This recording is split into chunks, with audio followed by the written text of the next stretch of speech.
sommes dans Osée chapitre 4. On va se mettre debout pour lire la parole de Dieu.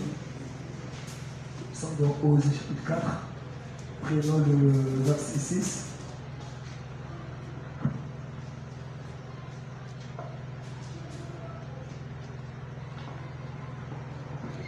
Osée 4, verset 6. Mon peuple est détruit parce qu'il manque la connaissance. Amen. Allons dans Jean chapitre 8, le verset 32.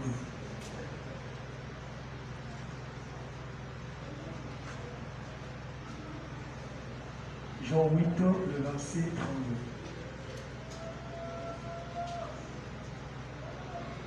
Vous connaîtrez la vérité et la vérité vous affranchira. Amen. On peut prendre place et nous prions pour les saintes écritures. Victoire à l'agneau, alléluia. Victoire à l'agneau, alléluia. Victoire.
nous as aimé le premier. Voilà. Toi qui nous accordes le souffle de vie. Toi qui as permis, Seigneur, encore ce soir. Nous poussons aide à ta maison. Bénis ta parole, Seigneur. Bénis nos âmes. Bénis son route, Seigneur. Et que tous ensemble ce soir, nous puissions être bénis. Que soit l'honneur, la gloire, l'élévation, la puissance, l'adoration, les acclamations, Seigneur, dans le ciel des cieux des enfants. Au nom de Jésus-Christ, nous t'avons secret demandé. Amen. Que le Seigneur vous bénisse. Nous vous saluons dans le nom du Seigneur Jésus-Christ. C'est encore pour nous une très grande joie, un très grand privilège d'être réunis dans sa maison. Comme David disait, mon cœur est dans la joie lorsqu'on me dit allons dans la maison de l'Éternel. Et nous savons que le jugement commence dans la maison de Dieu. Amen. Pour certains, on s'est vu depuis le dimanche. D'autres le lundi. Nous étions chez le Diakansi. C'était très bien. C'était merveilleux. C'était fantastique. Et on verra le jeudi prochainement. Où est-ce que nous serons? Amen. Merci Seigneur. Il faut toujours garder la chaleur parmi le peuple de Dieu. Toujours garder le réveil. Et Frère dit, toujours garder la joie du Seigneur. Nous avons lu dans Osée 4, le verset 6, que mon peuple est détruit parce qu'il lui manque la connaissance. Et nous avons lu dans Jean 8, verset 32, vous connaîtrez la vérité et la vérité, elle vous affranchira. La vérité affranchit. La vérité libère. Et la vérité, c'est la parole de Dieu. Nous poursuivons avec nos séries de questions-réponses. Nous allons poursuivre toute la semaine. Rassurez-vous qu'on va répondre à toutes les questions. Amen. D'autres avec des chrétiens d'appui. D'autres on pourra survoler. D'autres on écrit au tableau. D'autres on pourra même faire saisir. Amen. Et nous savons que toute parole d'homme, comme dit Romains 3, verset 4, sera reconnue pour mon sens. Il n'y a qu'une seule vérité. Et la vérité, c'est la parole de Dieu. Amen. Alors on va prendre une question. Question. Ça peut le nettoyer. Shalom, pasteur. La Bible nous dit que les mauvaises compagnies ruinent la bonne conduite. J'aimerais savoir si dans une église locale, il y a une sœur qui ne veut pas la parole. Est-elle une mauvaise compagnie? Car dans une église, il y a 300 de croyants. Incrédules, soi-disant croyants, et les véritables croyants. Donc la question du bien-aimé, je ne sais pas si frère ou soeur, sa question est de savoir tout ce que la Bible déclare. Il faut s'éloigner de mauvais camarades ou de mauvaises compagnies. Maintenant, pour une soeur qui est à l'église, ou pour un frère qui est à l'église, qui est aussi comme une mauvaise compagnie, est-ce qu'il faut également s'éloigner également de cette personne? Bien sûr, oui. On va lire dans 1 Corinthiens chapitre 15. 1 Corinthiens le chapitre 15. Le verset 33. 1 Corinthiens 15, le verset 33. Ne vous y trompez pas. Les mauvaises compagnies corrompent les bonnes mœurs. Montre-moi qui tu fréquentes et je dirai qui tu es. Ce qui se ressemble s'assemble. Les autres de notre plumage volent ensemble. Amen. C'est très important. Il faut fuir les mauvaises compagnies. Prenons plus en premier. Dans l'église, il y a les 300 de croyants. À la maison pour lire dans Jean chapitre 6, même à partir parce que ce soir. Le Seigneur, quand il prêchait, il a attiré le foule. Les gens venaient pour des intérêts. Les gens venaient pour la guérison. Les gens venaient pour venir manger le pain. Quand je suis à la maison, on n'a pas préparé. Laisse-moi suivre Jésus. Peut-être qu'il va me tuer le pain. Et je m'enfuis. Et quand le Seigneur a dit, si vous le mangez, ma chair, vous le buvez mon sang, vous n'allez pas la faire vous-même. Amen. C'était ce soir 12. Ce soir 12. Et ce soir, que se sont retirés. Ah non. Ah, c'est pas trop dur. Qui peut l'écouter? Les vernis, il ne faut pas mettre. Les mèches, il ne faut pas mettre. Tirer, les brillants, il ne faut pas mettre. La parole de Dieu ne doit pas être infamée. La parole de Dieu doit être une joie. Bien aimé dans le Seigneur, tu dois être dans la joie. Tu dois être très fier d'avoir pris ce message. Amen. La parole de Dieu, ce n'est pas la loi. La parole de Dieu, c'est la grâce. Pour le Seigneur, comme la grâce, j'ai vu ta parole. Une vie automatique. Et ce soir, ils se sont retirés. Et ils sont restés 12. Et Jésus a dit, mais vous, vous ne partez pas. Et Pierre a dit, mais Seigneur, mais où est-ce qu'on va partir? Mais loin de ce message. Mais est-ce qu'il y a encore une autre vérité? Est-ce qu'il y a un message qui dépasse le message? Amen. D'où Branham dit, la voix de Dieu en moi. Quand Dieu parle en moi, il dit que c'est la voix de Dieu. Et il a dit, c'est vrai, n'est-ce pas moi qui l'ai choisi? Mais parmi vous, il y a un démon. Il parlait de Judas. Les souverains qui étaient partis, c'était les incrédules. Dès que ça commence à frapper, comment ça a changé? Moi je suis pas parti. Mais l'incrédule, le soi-disant, lui ne savait pas résister. Moi je reste d'abord. Je vois d'abord. C'était Judas. Il peut pas aller jusqu'au bout. Il était justifié. Il était sanctifié. Mais il n'est pas arrivé au baptême de Saint-Esprit.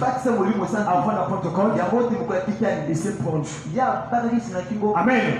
Et il y avait les 11 qui étaient les types des véritables croyants. Amen.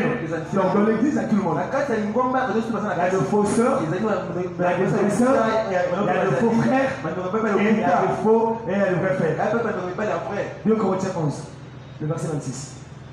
Ça peut aller? Parce que l'enseignement ne faut pas trop parler. L'enseignement faut lire. 2 Corinthiens 11, le verset 26. Donc si tu remarques dans l'église, il y a un frère ou une sœur qui aime sur le mensonge, qui aime sur parler mal des autres, qui aime sur le commérage. Il faut s'éloigner. À moins que quand tu es avec lui, quand tu lui parles, il écoute. Là peut-être. Là partout au moins, il va changer. Mais si tu remarques que ce n'est pas ça, il va se retirer. Laisse Dieu faire le travail. Laisse la prédication faire le travail. Puisqu'il est comme l'église. Laisse la prédication faire le travail. Laisse l'enseignement faire le travail. Mais il faut s'éloigner. Amen. Parce que quand Dieu force son rencontre, il n'y a pas de match nul. Une doit gagner. Soit c'est maintenant toi, l'autre qui était pour ta bien, tu vas commencer maintenant le mensonge en train de commérage. Donc pour ne pas être contaminé, Dieu faut se retirer. À moins que si tu remarques que quand tu lui parles, il y a une amélioration. Quand tu lui parles, la personne écoute. Là on sait bien. Il faut être avec lui pour pouvoir l'aider. Mais si tu remarques que la personne est bien connaître, elle veut bien savoir, ça veut pouvoir se retirer. Donc dans l'église, il y a tout le monde. Le faux sœur, le frère sœur, la fausse compagnie, le faux frère, il faut se retirer. Il dit, voilà, je prends juste ici. Il dit, voilà, ça c'est la fois passée à lire. Il dit, en périt sur la mer ont péri parmi les faux frères. Dans l'église, il y a aussi des faux frères. Il y a aussi des faux sœurs. Amen. Donc, il ne faut pas se dire que les mauvaises compagnies, ce n'est que ceux qui ne prient pas. Amen. Ce n'est que ceux qui ne viennent pas à l'église. Parce qu'il y a ceux qui viennent à l'église juste pour la forme. Mais qui sont pas des païens. Qui sont pas des païens. Est-ce que je prends toi un amen à ça? Merci Seigneur. On va encore prendre une question. Chaque fois, s'il y a plus de questions, on peut se rapprocher du pasteur. On va encore prendre une question ici. Shalom, cher pasteur. J'aimerais avoir plus d'éclater sur ces trois inquiétudes. Et mes questions sont les suivantes. La première question, dans quel contexte il est interdit à un frère ou à une soeur de ne pas céder aussi longtemps que l'amour agapao nous est recommandé? Amen. Donc le frère veut savoir la soeur dans quel contexte ou à quel moment on peut aider un frère ou on peut aider une soeur. Parce que c'est ça l'amour. L'amour a des œuvres. Amen. Merci Seigneur. On va aller frère Branham dans la brochure questions-réponses. Numéro 1, prêcher le 23 août 64. 23 août 64. Amen. C'est pas mauvais d'aider un frère. Il est une soeur. C'est même très très bien. Mais les dons, avoir des pensées pures. Ce n'est pas pour que moi aussi, que difficulté, il puisse m'aider. C'est pas parce que je suis célibataire et je cherche comment amorcer la soeur. Alors chaque fois que je l'aide, je lui fais des cadeaux, je lui fais des présents. Donc ça c'est avoir un mauvais esprit en soi. Amen. On peut aider un frère, on peut aider une soeur, on peut faire des cadeaux. Mais nous savons quel genre de cadeau. Parce que nous voyons même dans nos églises des messages où une soeur célibataire fait des cadeaux à un frère, on envoie des sous-vêtements, on ne sait pas qu'est-ce qu'on cherche. Amen. Prends le paragraphe 23. Le paragraphe 23. Le paragraphe 23. Vous savez, dans nos églises de message, en fait, il y a plusieurs églises où c'est écrit peut-être maintenant tabernacle, mais quand tu rentres là, tu ne trouves pas les pains qui sont. Tu ne trouves pas les manioc. Tu trouves les foufous. C'est juste des titres ou juste des dénominations. On tabernacle, église du Dieu vivant. Et quand tu rentres à l'intérieur, tu ne trouves pas un Dieu. Mais c'est vraiment la mort. C'est la froideur. Pas de miracle, pas de témoignage, pas de guérison, pas de plus de prière, pas de consécration, pas de sérieux. Amen. Amen. Amen. L'autre soir, je parlais à certains amis. Pendant que nous étions là dans les montagnes. Et une jeune dame, je venais de prier pour son bébé qui était atteint d'épilepsie. Et le bébé se porte bien. Il s'agit d'une pauvre petite famille. Et un frère qui ne fait qu'aider des sœurs. Pour aider tout le monde. Amen. Vivons au fin fond d'une vallée. On l'a connu dans les églises du message. Et plusieurs de ces frères-là ont fini par rétrograder. Et tu auras plusieurs de ces frères-là qui ne peuvent même les offrir. Et qui ont été des sœurs. Et qui ont fini par rétrograder. On a connu plusieurs. Amen. Et là, un vieux petit carré de tabac autour de la maison. Pousse un peu. Pousse un peu. Je vais dire quelque chose là, pousse un peu. Je regardais. Et c'est un peu de communiste. À partir de je regardais cette pauvre femme. Elle portait la même robe depuis une année ou deux. Donc, ici, Frère Branham, il parle d'une sœur qui portait la même robe parce qu'elle n'est pas déshabillée. Elle est en difficulté. Et elle portait la même robe depuis une année ou 2 ans. Amen. Elle portait la même robe depuis une année ou 2 ans. Et celle-ci était toute déchirée. Et puisque c'était un robe qu'elle portait, elle a continué de déchirer. Amen. Et j'ai cherché quelques robes de Méda. Et le Branham, et ça peut regarder quelques robes de sa femme pour les lui apporter la semaine prochaine. Amen. Donc on peut partager. Un cadeau. Quand on remarque un frère en difficulté, une fois en difficulté, mais c'est que normal. Quand le Branham a vu cette soeur qui est en difficulté, je remarque que cette soeur, depuis 2 ans, ça a une robe. Et c'est un déchiré. Il y a un coup de plus, lui a apporté les vêtements. Et Branham a fouillé un peu les habits de sa femme. Moi chérie, est-ce que tu as parlé de robe là? Quand tu remets la tête, ah oui, c'est vrai chez toi. Oui, prenons cette robe. Prenez cette robe. Branham a fait un pli et a apporté. Donc on doit se donner. Mais avoir de pensée plus loin. Alors dans la semaine du savon, prêché le 26 septembre 1958. On peut faire les cadeaux d'anniversaire. Voilà, sans ordre. Est-ce qu'un frère peut faire cadeau à une soeur, une soeur, un frère, sans ordre? Le 26 septembre 58. 26 septembre 58. Le paragraphe.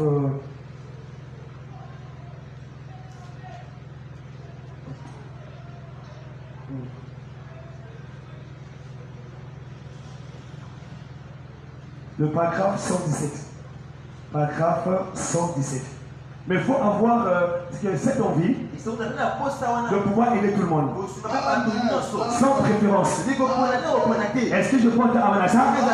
D'abord en commençant à soutenir l'œuvre de Dieu. Parce qu'une personne qui ne soutient pas l'œuvre de Dieu, mais qui aime aider les gens, il y a quelque chose qui ne marche pas. Est-ce que je peux dire un amen à ça? Soit on veut paraître, soit on veut plaire, soit on a d'autres intentions. Est-ce que je peux dire un amen à ça? Ça doit être un amour pur, un amour sincère, un amour sans idée, un amour sans intérêt. Amen. Il dit, voilà, vous qui sortez avec la femme d'un autre. Aujourd'hui, j'ai entendu parler d'une jeune fille de la ville ici. La pauvre petite diaconée. Une espèce de joueur lui achetait un plein. Et lui achetait plein de bons vêtements. Et tout pour essayer de la gagner avec ça. Donc avec de mauvaises intentions. Il parle de ce monsieur qui achetait beaucoup de vêtements à une femme dans l'intention d'attirer cette attention. Dans l'intention de la morcer. De la gagner. Pour qu'un jour, quand tu pourras dire, oh ma soeur, je vais te fronter. Il dit avec ça, il dit un rat. Celui qui fera une chose pareille ne peut même pas être considéré comme un être humain. Un frère qui fait des choses pour séduire, pour attirer l'attention. C'est un rat, c'est un animal. Il ne peut même pas être considéré comme un autre humain. La brochure de nouveau ministère. Le nouveau ministère. Prêché le 6 avril 1959. Le paragraphe 1. Le nouveau ministère. Le 6 avril 1959, le paragraphe 1. Paragraphe 1er. Un frère demande quelque chose, j'ai pas l'argent. Et quand c'est une soeur, tu as besoin d'argent. C'est suspect.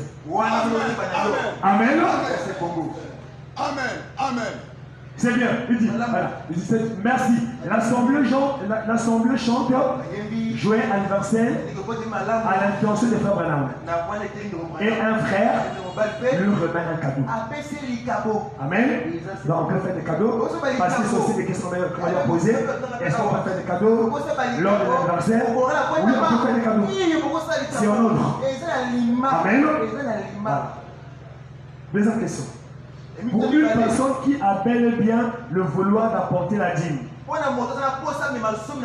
et l'offrande. Amen. Parce que la dîme, on le présente dans Malachie 3, le verset 8, et dans d'autres versets. Et les offrandes, dans Deutéronome 16, le verset 16. Je ne me présenterai pas, main vide, dans la présence de mon Dieu. Amen. Merci Seigneur. Vous savez, dans le message, on a la parole. Amen. Mais partager, ou partager à Dieu, ou faire des dons, on a encore du chemin. Amen. Vous remarquez le type pentecôtiste. Même quand ils vont rencontrer un homme de Dieu, ils ne vont pas main vide. Amen. Ils ne vont pas main vide. Il y a beaucoup de gens qui veulent me rencontrer. Amen. On a appelé à aider tout le monde. Mais plusieurs quand ils viennent, ou quand elles viennent, qui ne prient pas ici, qui ne sont pas sur le message, mais qui sont de pentecôtistes, mais qui ont besoin d'une aide. Quand elles arrivent, à la fin, oh non, j'ai quelque chose. Parfois c'est comme ça, parfois c'est 10 000. Amen. Mais dans le message, c'est encore du travail. Est-ce que je peux entrer un message? Que Dieu nous aide. Donc, pour une personne qui a bel et bien le vouloir d'apporter la dîme et l'offrande dans la maison de Dieu, mais qui n'en trouve pas l'argent, cela rend-il son culte incomplet à Dieu? Oui, son culte incomplet. Son culte est incomplet.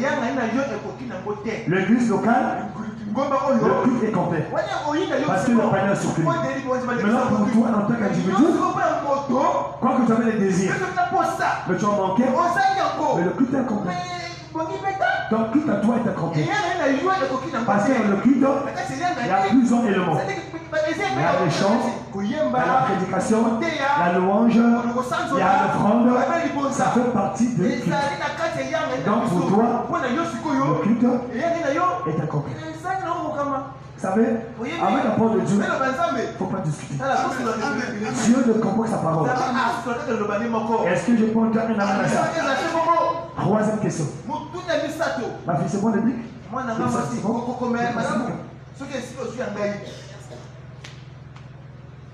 Troisième question.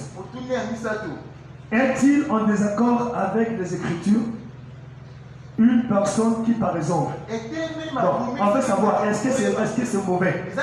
Une personne, par exemple, qui a un billet de 10 000, de mettre la dîme de 2500. Donc, en fait, une personne qui a gagné 10 000. Donc, la dîme, c'est combien? 1000 francs. Maintenant, la personne donne 2500 au lieu de 1000 francs, comme il le faut. Et serait-il en accord? Donc, on veut savoir est-ce que c'est mauvais ou est-ce que c'est bien. Bien, Dieu demande le 10e. Dieu demande le 10e. Bon, maintenant, si la personne lui-même, c'est pas qu'il n'y a pas de révélation. Nous allons d'abord Romains 14, le verset 23. Amen. Sinon, que s'il veut plus donner, mais voit que le 1500 là, tu enlèves le 1000 francs de la dîme et le 1500 que tu peux ajouter, tu peux lui encore un don, comme une offrande. Mais plus que ça peut être une révélation. Amen. C'est comme le pauvre frère ici à l'église qui donne le double. Le pasteur l'a appelé et dit ah, je veux savoir, est-ce que peut-être c'est là où tu priais avant ou que peut-être de cet enseignement? Il dit non, pasteur, c'est moi-même. Et après, il a tiré beaucoup de bénédictions. Amen. Beaucoup de bénédictions. Il a tiré beaucoup, plein de bénédictions. Donc, parfois, c'est une révélation. Si c'est une révélation, alors c'est en ordre. Amen. Mais ce n'est pas, mon moi, ce n'est pas l'enseignement. L'enseignement dit, donne un dixième. Mais si tu donnes aussi, vous serez à voir. Là, c'est mauvais. Si tu donnes aussi, après tu regrettes. Là, c'est encore mauvais. Amen. Voilà, si c'est une révélation, c'est en ordre. Amen. Sinon, que Dieu le demande qu'il ait un dixième. Amen. Mais celui qui a des doutes au sujet de ce qu'il mange est condamné. Parce qu'il n'agit pas par conviction. Tout ce qui n'est pas le produit d'une conviction est un péché. Tout ce qui n'est pas le produit d'une conviction, la Bible dit, c'est un péché. Dieu a dit, dans ce mot le dixième. Dans ce mot le dixième. Alors moi, ce que tu me dises, que c'est une révélation. Que c'est quelque chose que tu sens. Là, je ne peux pas combattre. Sinon, aucun contraire. Je conseille de donner juste le 10%. Et si tu donnes plus, que le plus là, tu donnes ça comme offrande. Ou comme volontaire. Tu peux acheter par exemple, c'est par exemple 15 000 de plus. Tu peux acheter un ventilateur ou quelque chose d'autre. Ou tu le mets dans l'enveloppe et tu écris dans volontaire. Donc dire que c'est contraire aux Écritures, c'est contraire aux Écritures si c'est un enseignement.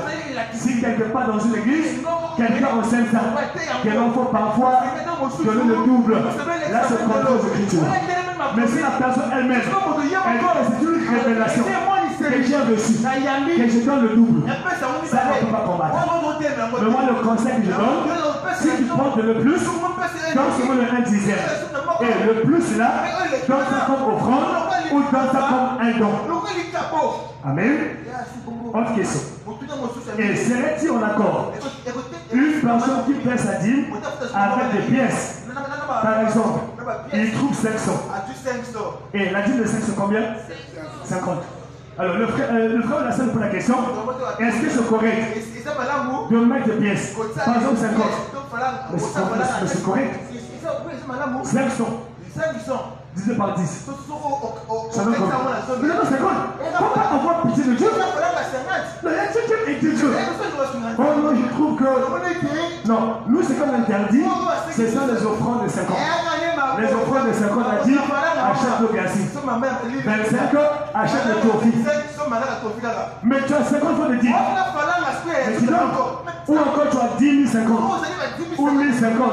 Ou 2050. Mais les 50 que tu mets. Amen. Pourquoi avoir pitié de Dieu? Je vais compliquer la parole. Oh non, mais je trouve parce que 50 c'est petit. Est-ce que c'est le problème? C'est pas le problème. Les gens aiment compliquer les choses. Les gens aiment aider Dieu. Amen. Donc on peut de la dîme de 50. C'est en ordre. Bon, là si tu trouves que notre demain également, j'ai la dîme de 50, je préfère ma tasse tassée, quand ça sera 500, et puis je mets sur 50. C'est son ordre. Amen. Donc la dîme, divisé par 10. Il ne faut pas compliquer les choses. Même si c'est 75. Je prends 75. Amen. Il ne faut pas dire encore 75, je complète 25, ça passe 60. Non, 75. Ne compliquez pas les choses. N'aidez pas Dieu. Amen. Faites-moi ce que Dieu a dit de faire. Amen. Nous prenons comme question ici. Shalom, pasteur. J'aimerais avoir plus de connaissances sur ces points et voici mes questions. Comment reconnaître réellement la véritable position dans le corps de Christ? Frère Madame dit, votre position dans le corps vous est révélée par le baptême du Saint-Esprit. C'est ce que dit le prophète. Il dit que votre position dans le corps vous est révélée par le baptême du Saint-Esprit. Donc il faut d'abord avoir le Saint-Esprit et le Saint-Esprit va te révéler sa position dans le corps. Amen. On peut révéler l'écriture. Tous ces deuxième question. Tous ceux qui sont remplis du Saint-Esprit parleront-ils tôt ou tard en langue? Pas forcément. Pourquoi? Parce que le parler en langue n'est pas la preuve du Saint-Esprit. Frère Madame dit qu'une personne qui prie beaucoup parlera en langue. Mais il n'a pas dit une personne qui prie beaucoup doit forcément parler en langue. Amen. Donc on peut être levé sans parler en langue. Parce que c'est un don. Est-ce que je peux entendre ça? Le parler en langue n'est pas la preuve que tu as le baptême du Saint-Esprit. Est-ce que je peux entendre ça? Mais la preuve, c'est que Dieu te conduira dans toute la vérité. Tu croiras toute la parole. Il a dit que quand il viendra, il vous rappellera ces choses. Il vous conduira dans toute la vérité. Amen. C'est comme Paul dit, il y a des gens qui vont prophétiser seulement une fois. Il dit que quelqu'un peut prophétiser une seule fois. Toute sa vie. C'est le prophète. Amen. Troisième question. Est-il normal de parler en langue sans avoir le Saint-Esprit? Oui, c'est normal. Puisque le parler en langue n'est pas le baptême du Saint-Esprit. L'onction peut descendre, ça saisit les gens, même ceux qui n'ont pas le temps commencent à parler en langue. Amen. Ou tu peux prier et tu commences à parler en langue. Amen. Et plus tard, tu reçois le baptême du Saint-Esprit. Donc c'est normal, une personne qui n'a pas encore reçu le Saint-Esprit, mais on peut voir que la personne parle en langue. Mais c'est un don. Est-ce que je peux entendre un amen à ça? Merci Seigneur. La question 4. Il n'est pas dit que pour parler en langue, il faut d'abord avoir le Saint-Esprit. Non, non, non. 4. Est-ce correct? La pluie tombe sur les ponts et sur les mauvais. Quand une personne peut parler en langue et alors le faire. Quand j'aurai la connaissance de tous les mystères, quand je parlerai les langues, quand je prophétiserai, mais si je n'ai pas l'amour, je suis pris. Amen. Une personne parle en langue, mais la personne n'a pas encore le Saint-Esprit. Donc la personne ne peut pas comparer sa vie parce qu'elle parle en langue. Car comme je parle en langue, donc je ressens. Non, c'est faux. Tu vas avoir la vie de la parole. Quatrième question. Est-ce correct qu'une personne parle en langue sans avoir l'interprétation? Prends 1 Corinthiens 14. 1 Corinthiens 14, à partir du premier verset jusqu'au verset 13. Et je pose la question 5. Expliquez 1 Corinthiens 14, le verset 5. Voilà. Non, je peux la combiner les deux. Recherchez la charité. Aspirez aussi au don spirituel, mais surtout à la prophétie. Pourquoi? Parce que la prophétie, c'est direct. La personne comprend. Mais le parler en langue, il doit avoir l'interprétation. Amen. En effet, celui qui parle en langue ne parle pas aux hommes, mais à Dieu. Car personne ne le comprend. Mais la prophétie est directe. Tout le monde comprend. Mais le parler en langue, encore, mais qu'est-ce que c'est? C'est un esprit qui dit des mystères. Celui qui prophétise, au contraire, parle aux hommes. Les édifie, les exhorte, les console. Celui qui parle en langue s'édifie lui-même. Celui qui prophétise édifie l'église. Le parler en langue interprété devient une prophétie. C'est comme un songe qui s'accomplit devient une vision. Je désire que vous parlez tous en langue, mais encore plus que prophétiser. Parce que quand on prophétise, là tout le monde comprend déjà. Mais le parler en langue, il faut ajouter l'interprétation. Celui qui prophétise est plus grand que celui qui parle en langue. Dans quel sens? Dans le sens que celui qui prophétise, tout le monde comprend.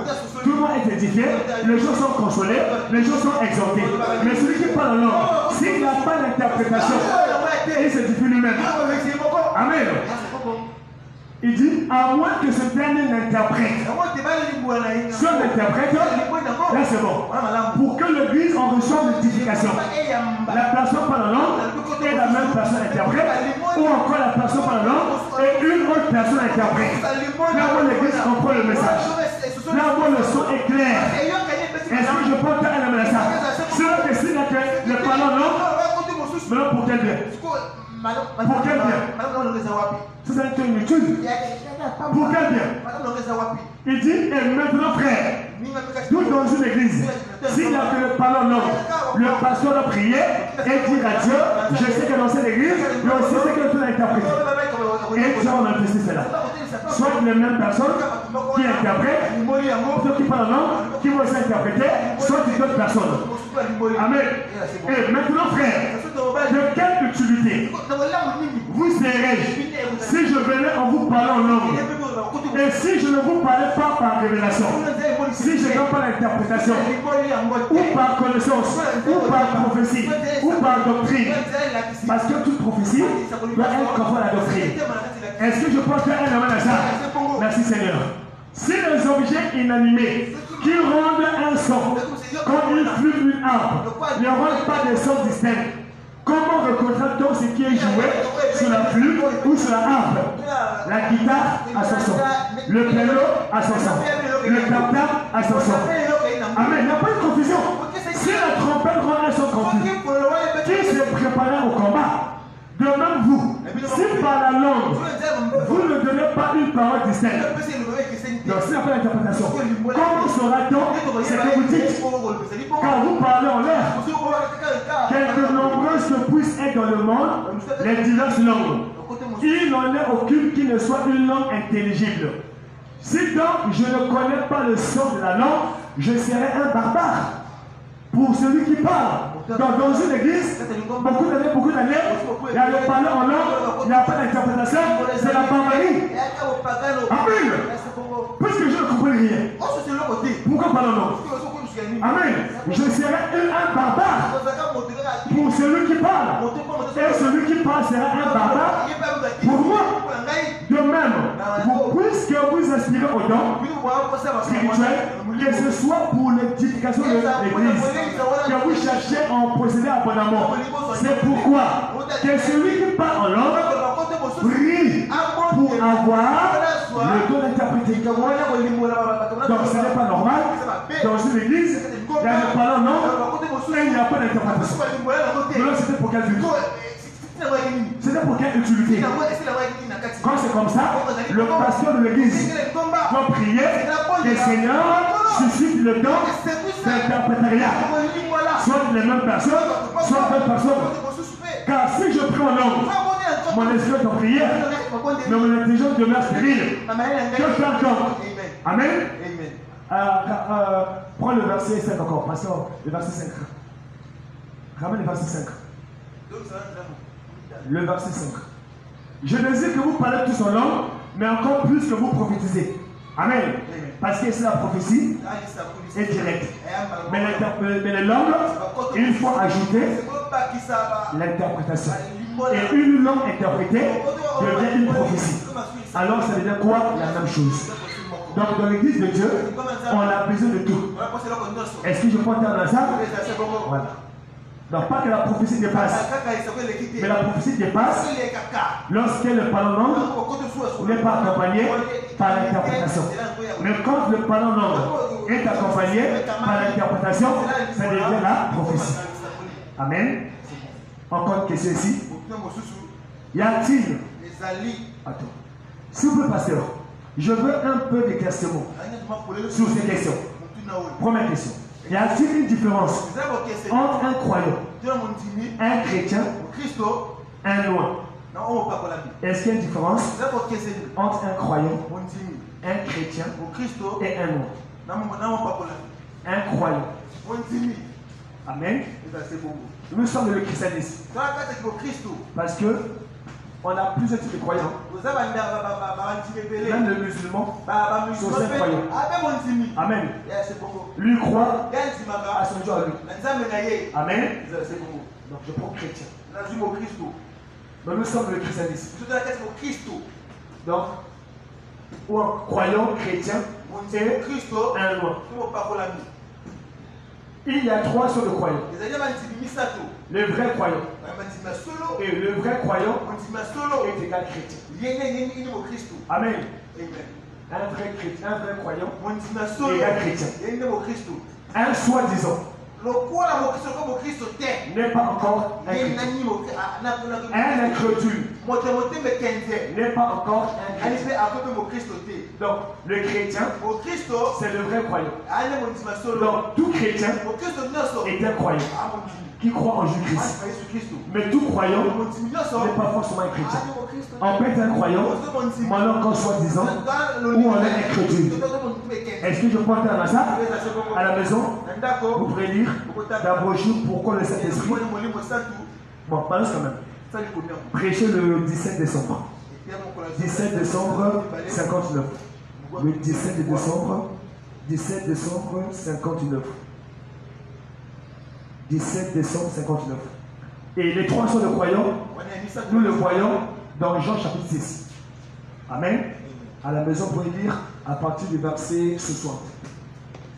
60 jusqu'à en bas, jusqu'à 72. Voilà. Prends le paragraphe 27. Paragraphe 27. Paragraphe 27. Paragraphe 27. Parce que le mot chrétien, pour la première fois, qu'elle s'est employée, c'est dans Actes chapitre 11, le verset 26, où les païens ont dit, voici les chrétiens. Non, c'est quelque chose. Pourquoi le Saint-Esprit a-t-il été donné? Voilà. Attends. On écrit la différence. Là, c'est quel dossier? Cocher, hein? Parce que moi, j'ai le téléphone. Chez moi, c'est le téléphone. C'est moi la différence. Après, on prend les paragraphes 54 et 57. Où tu mets chrétien tout court. Où tu peux mettre chrétien tout court, ça sortir. Où tu écris chrétien tout court. Je veux qu'on puisse dire ensemble. Tu toujours bien dire ensemble. Où tu écris chrétien tout court.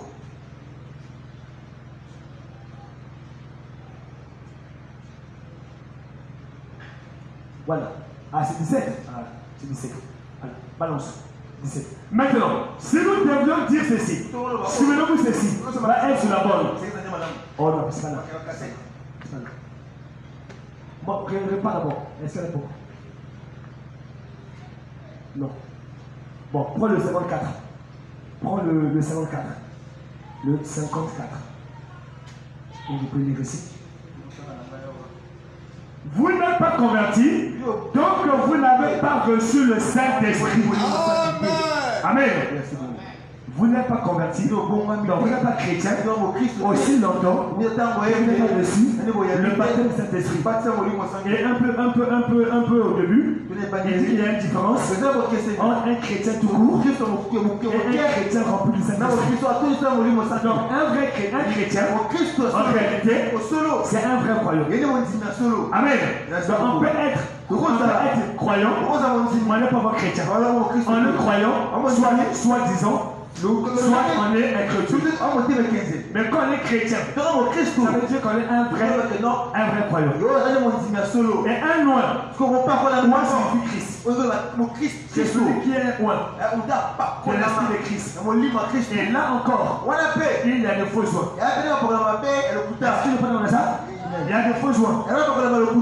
Voilà pourquoi l'Écriture déclare il célébrait le faux Christ. Et frère madame dit, remarquez que la Bible a dit pas de faux Jésus.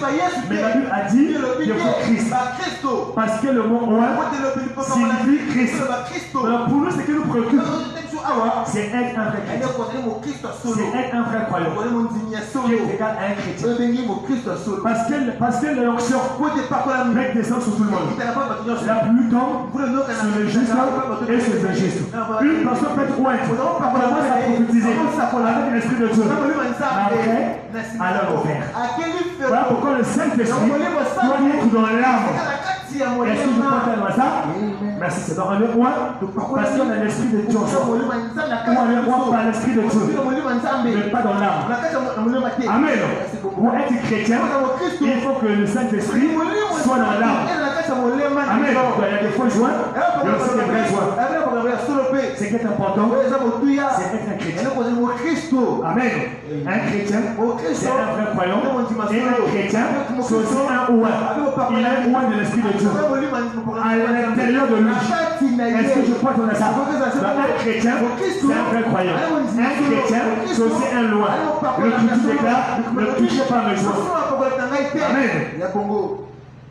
Mais tu peux être loin, tu vas l'enfer. Tu peux être croyant, tu vas l'enfer. Amen. Merci Seigneur. La question numéro 2.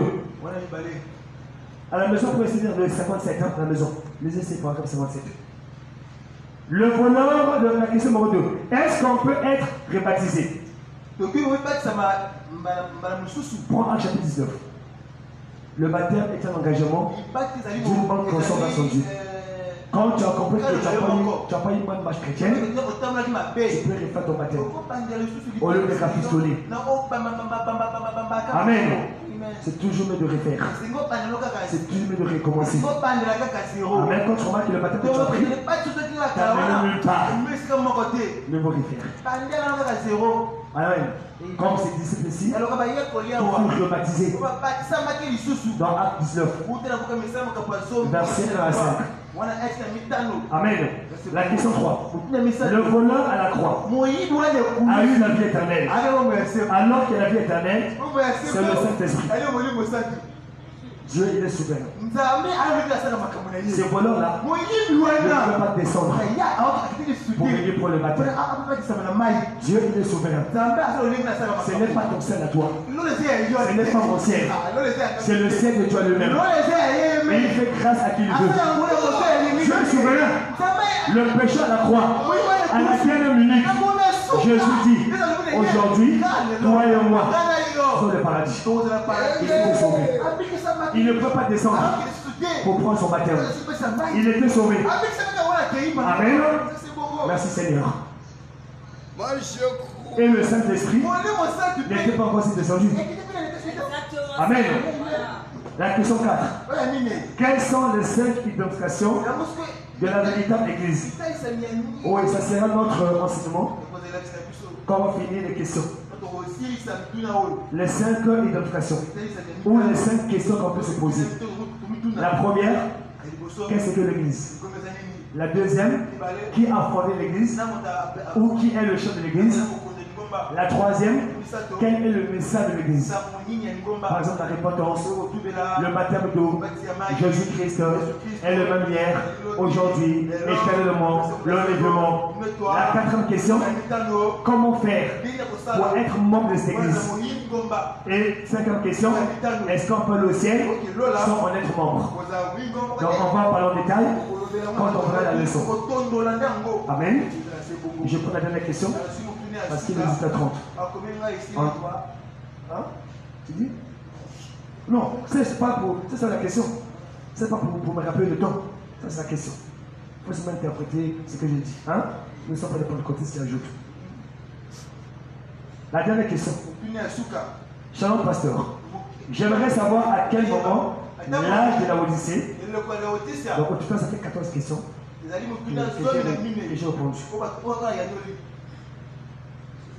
Hein? Pour ce soir? Mais la parole de Dieu est simple. Les gens veulent compliquer les choses. C'est comme si c'est leur parole. C'est comme si c'est leur ciel.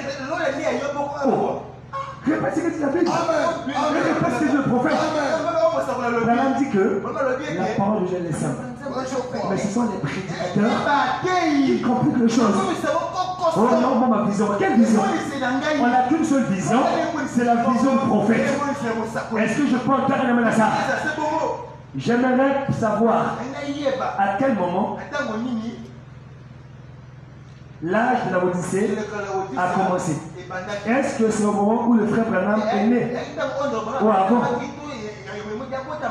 Et après, quand on finit sur les 5 identifications, on va parler sur les 5 actes de l'Église. Et puis on va clôturer sur l'enlèvement. Par rapport aux 5 thèmes que Dieu m'avait donné pour l'Église pour 2025. Et là, nous allons voir Le frère Branham répond à cette question. L'âge de la Odyssée a commencé en 1906. Le prophète est né en 1909. Il est né en 1909. Il est mort en 1965. Donc à 56 ans. Amen. Et l'âge de la Odyssée a commencé en 1906. Donc avant que le prophète puisse naître. Amen. 1906. Et le premier âge, c'est l'âge d'Éphèse, qui a commencé en 53 et qui a pris fin en 170, qui a duré donc 117 ans. Amen.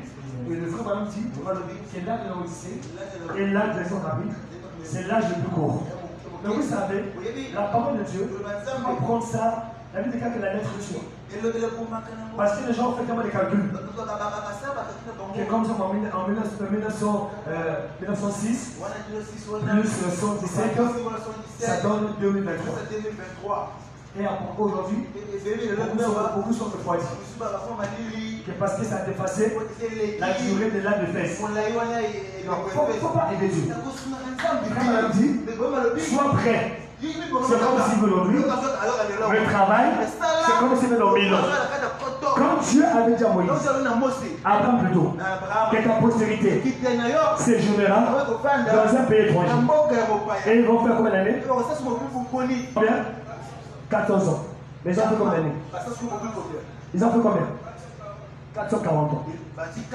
Est-ce que Dieu a menti? Non. Est-ce que Dieu a failli? Non.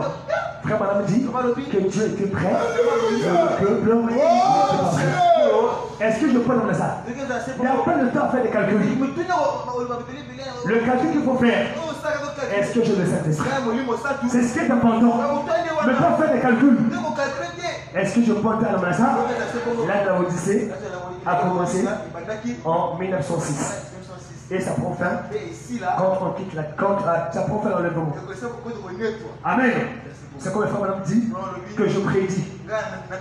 Quand il a parlé sur 1977, où il a parlé sur le système. Amen.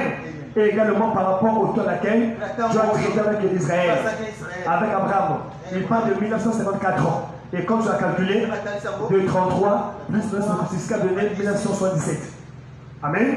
Ce qui est très important, c'est être petit le jour. Amen. Que Dieu bénisse. On va se mettre debout. À la fin de mon voyage, je serai couronné. Je serai couronné. Je serai couronné. À la fin de mon voyage, je serai couronné. À la cité de Dieu. Oui, quel bonheur, quel bonheur, quel bonheur, quel bonheur. À la fin de mon voyage, je serai couronné. À la cité. Et viens te voir, pour mon ailleurs, prie nos yeux. Parle à ton Créateur. Vis-le, aide-moi à être prêt. C'est un bon jour, peut-être demain.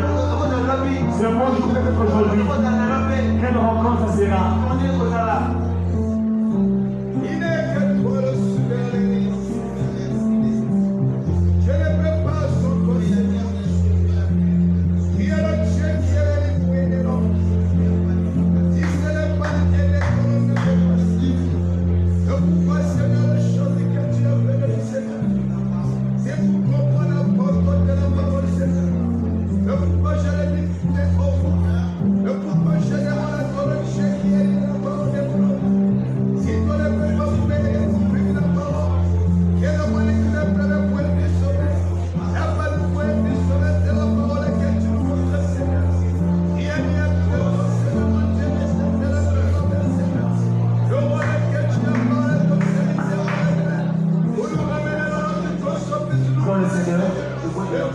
ensemble nous aider dans le cantique.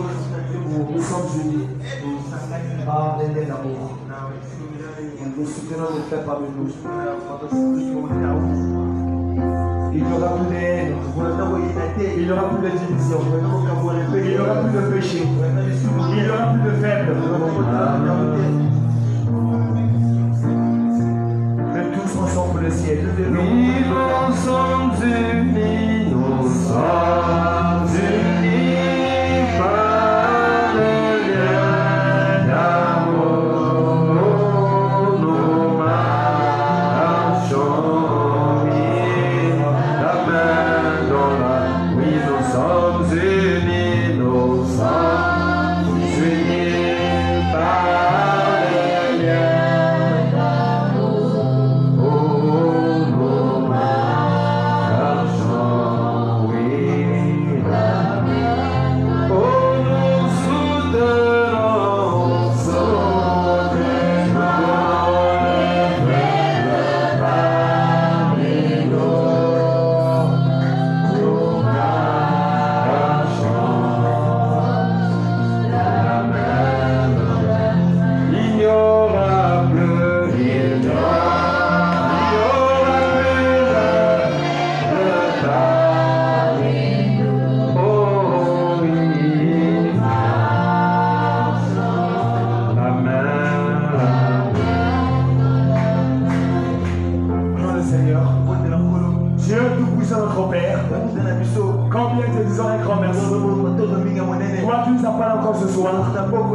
Toi qui nous as aidés à comprendre, Seigneur, à avoir des réponses justes, Seigneur.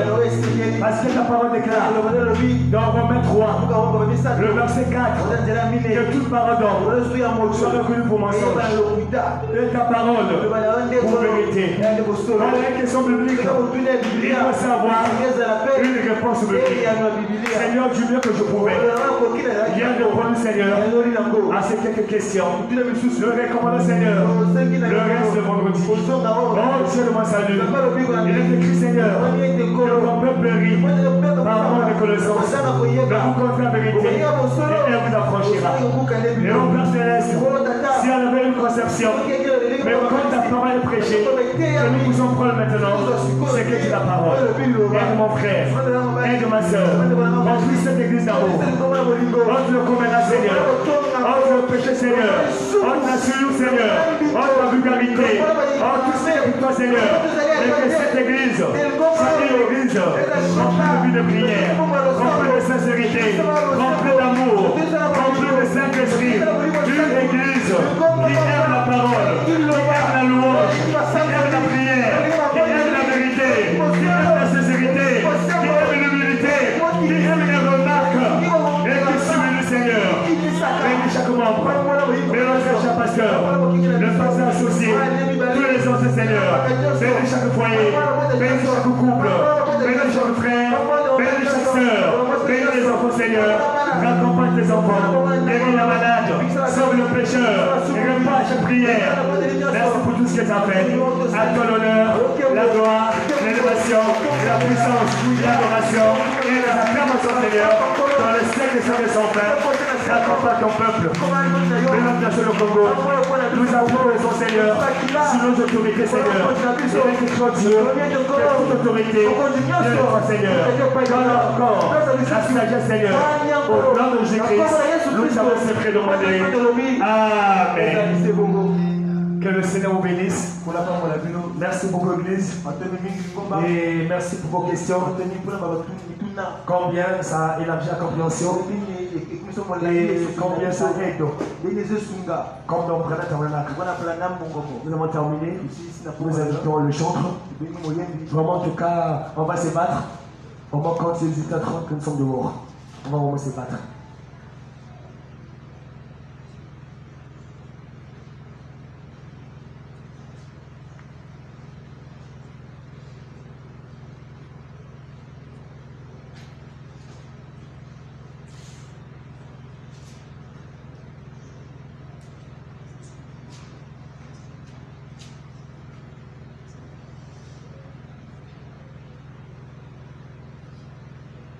On va remettre la place au diacre.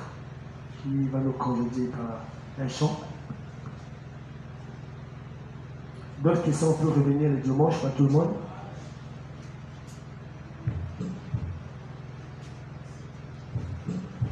Quand on termine, on rentre à la maison. À Jésus, j'abandonne, je lui donne tout librement. Et je me confie en lui, je vivrai dans sa présence.